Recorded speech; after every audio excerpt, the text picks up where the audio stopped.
ఇవాళ వాసాల మరిలో ఇళ్ళని కూలగొట్టి శ్మశానం చేసి కూర్చున్నాడు. దాని ఆదర్శ గ్రామంగా తీర్చిదిద్దుతా అన్నాడు. మరి ఆ వాసాల మరి పరిస్థితి ఏముందో నాకైతే తెలియదు. కానీ మా చామలకీరను మా బీర్ల ఐలేను పోయి చూసిరమ్మంటున్నా. వాళ్ళకి ఆయన అన్యాయం చేసిపోతే న్యాయం చేసే బాధ్యత మన మీద ఉన్నది. వాళ్ళ ఉన్న ఇల్లు వీకి పందిరేసి, పందిరి కూడా కాదు, ఇల్లు వీకి మొత్తం ఎక్కడిదక్కడ చేసిపోయింది. వెనకటికి అందుకే పెద్దోళ్ళు చెప్పారు, పనిమంతుడు పందిరేస్తానంట కుక్కతోక తలిగి కూలిపోయిందంట. ఇవాళ వాసాల మరిలా ఈయన ఇట్ల గీసి అట్ల గీసి ఫామ్ హౌస్కి ఇట్లకెళ్ళ రోడ్ వేసుకోనికి అన్ని నక్కజిత్తుల వ్యవహారాలతోటి ఈరోజు ఎర్రవల్లి ఫామ్ హౌస్కి ఇక్కడి నుంచి రోడ్ వేసుకోనికే వాసాల మరిని మొత్తం కుప్ప కూర్చిపోయి శ్మశానం లాగా చేసిండు. మరి నాకైతే బాధ్యత ఉంది కదా. ఆయన అల్లకల్లోలం చేసినా ఆగమాగం చేసినా అన్నిటిని సరిదిద్దాలన్న ఆలోచనతోటి ఇవాళ రైతులను కావచ్చు, ఆడబిడ్డ మహిళల్ని కావచ్చు, విద్యార్థులను కావచ్చు, నిరుద్యోగ యువకులను కావచ్చు, ఉద్యమకారులను కావచ్చు, దళితులను కావచ్చు, గిరిజనులను కావచ్చు, ఆదివాసులను కావచ్చు, మైనారిటీలను కావచ్చు, వీళ్ళందరి కష్ట సుఖాలు తెలుసుకొని విధి విధానాలు తయారు చేసి ఇవాళ వాళ్ళందరినీ అభివృద్ధి పాఠం వైపు నడిపించాలని నేను ప్రయత్నం చేస్తున్నాను.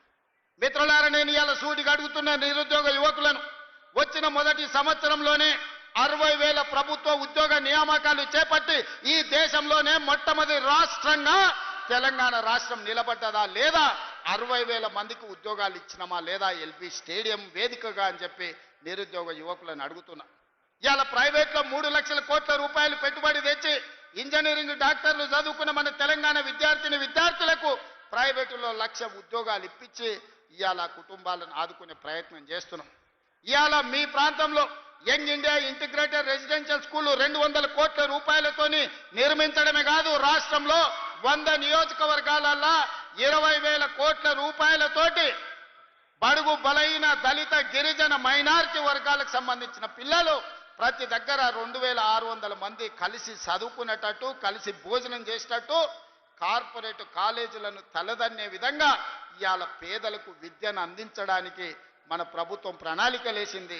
ఇవాళ ఆలేరులో ఆ పాఠశాల ప్రారంభోత్సవం చేసుకున్న పనులను కట్టాలని, ఈ ప్రాంతంలో ఉండే బీసీ, ఎస్సీ, ఎస్టీ, మైనారిటీ పిల్లలందరూ కలిసి చదువుకోవాలి, సోదర భావం పెంపొందించాలని ఇవాళ మంజూరు చేయలేదా? అదేవిధంగా ఈరోజు మనకు స్పోర్ట్స్ విషయంలో మెడల్స్ రాకపోతే యంగ్ ఇండియా ఇంటిగ్రేటెడ్ స్పోర్ట్స్ యూనివర్సిటీతో పాటు అకాడమీని, స్కిల్ లేని వాళ్ళకి యంగ్ ఇండియా స్కిల్స్ యూనివర్సిటీని ప్రారంభించుకొని ఈరోజు ప్రపంచంతోనే పోటీ పడే విధంగా మన పిల్లల కోసం మనం బాగు చేసుకుంటలేమా? ఇవాళ మెడికల్ కాలేజీ ప్రాంతానికి ఇచ్చిన మాట వాస్తవం కాదా సోదరులారా? గంధమల్ల ప్రాజెక్టు వాళ్ళు పడావు పెట్టిపోతే ఆ గ్రామాలు మునుగుతున్నాయని రైతులు బీర్ల ఐలేని తీసుకొని వచ్చి మాట్లాడితే గ్రామాలు మునగకుండా ఆ ప్రాజెక్టును పూర్తి చేయడానికి ఈరోజు ప్రణాళికలు వేసుకున్న మాట దాదాపుగా 600 కోట్ల రూపాయలు మంజూరు చేసింది నిజం కాదా? ఇవాళ నీళ్ళు ఎక్కడికి వెళ్ళి వస్తున్నాయి అంటున్నాడు. ఎస్ఆర్ఎస్పి నీ తాత కట్టిండా? ఎల్లంపల్లి మిడ్మానేరు మీ ముత్తాత కట్టిండా? మా కాంగ్రెస్ పార్టీ పండిత్ జవహర్లాల్ నెహ్రూ మొదలుపెట్టిన ఎస్ఆర్ఎస్పి, శ్రీపాద, ఎల్లంపల్లి, మిడ్మానేరు ప్రాజెక్టులు మేము కట్టినాం. ఈరోజు గంధమ్మలకి ఎట్లా నీళ్లు దేవాళ్ళు మాకు తెలియదా? నిధులు ఇచ్చినోనికి నీళ్ళు ఇచ్చే తెలియదానే? తెలియదా? అన్నం పెట్టిన అవ్వకు ఉండనీకే తొడుక్కోనికే బట్టలు ఇచ్చేది తెలియదా? ఇవాళ ఇందిరమ్మ ఈరోజు ఏ గ్రామానికైనా వెళ్దాం, నేను సూటిగా సవాలు విసురుతున్నా. పేదోడు ఉంటున్న ఇల్లు ఇందిరమ్మ ఇల్లు కాదా? పేదోడు కట్టుకున్న ఇళ్ల పట్టా ఇందిరమ్మ ఇళ్ల పట్టే కాదా? పేదోడు దుక్కి దున్నుకుంటున్న భూమి అసైన్మెంట్ పట్టాల పేరు మీద బీసీలకు, ఎస్సీలకు, ఎస్టీలకు లక్షల ఎకరాల భూ పంపకాలు చేసింది ఇందిరమ్మ కాదా? ఆ ఇందిరమ్మ మా అమ్మ కాదా? మా కాంగ్రెస్ పార్టీ తల్లి కాదా ఇందిరమ్మ? ఆమె నాయకత్వంలో పనిచేసే మేము ఇవాళ ఈ ప్రాంతాన్ని అభివృద్ధి చెయ్యాలని మేము ముందుకు వస్తే, అదేవిధంగా ఈరోజు రాష్ట్ర స్థాయిలో 4.5 లక్షల ఇందిరమ్మ ఇండ్లు మళ్ళీ మంజూరు చేసి పనులు ప్రారంభించి పొంగులేటి శ్రీనివాసరెడ్డి గారు పర్యవేక్షిస్తలేరా?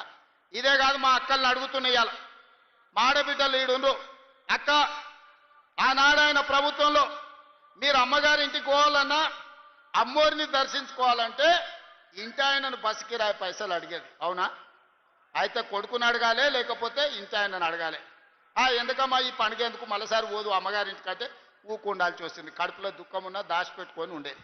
కానీ ఇవాళ ఇంటి ఆయన పొలం కాడికి పనికి పోతే అమ్మగారింటికి పోయి చూసి ఒక్క సిల్లి గవ్వ లేకున్నా ఆర్టీసీ బస్సు చెయ్యి చూపితే ఉచితంగా బస్సు ఎక్కుతలేరా అక్క? నిజం చెప్పండి.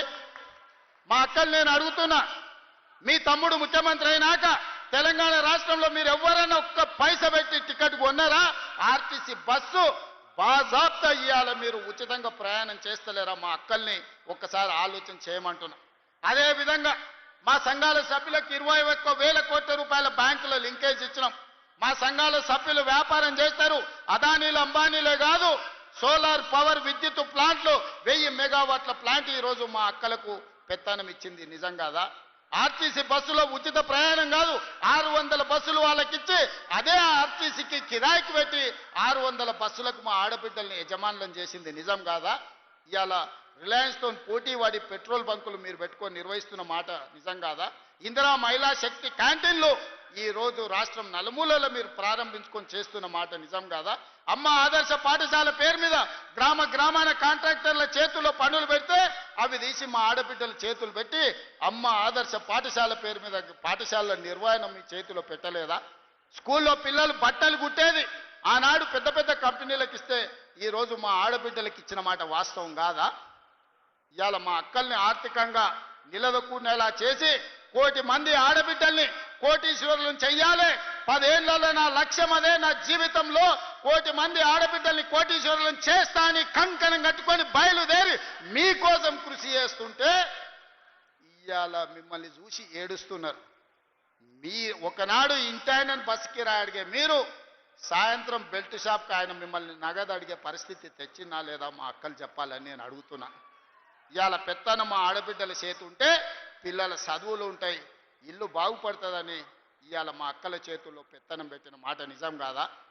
ఆనాడు అప్పుల్లో ఉండి 1,00,000 రుణమాఫీ చేస్తాని 10 ఏళ్ళు ముంచి రైతులను ఆగమాగం చేసి వేలాది మంది చచ్చిపోతే సంవత్సరం తిరిగే లోపు లక్ష్మీనరసింహస్వామిగా 25,55,964 మంది రైతులకు 20,617 కోట్ల రూపాయల రైతు రుణమాఫీ చేసి 2 లక్షల రూపాయల వరకు రైతులకు అప్పు విముక్తి కలిగించింది మన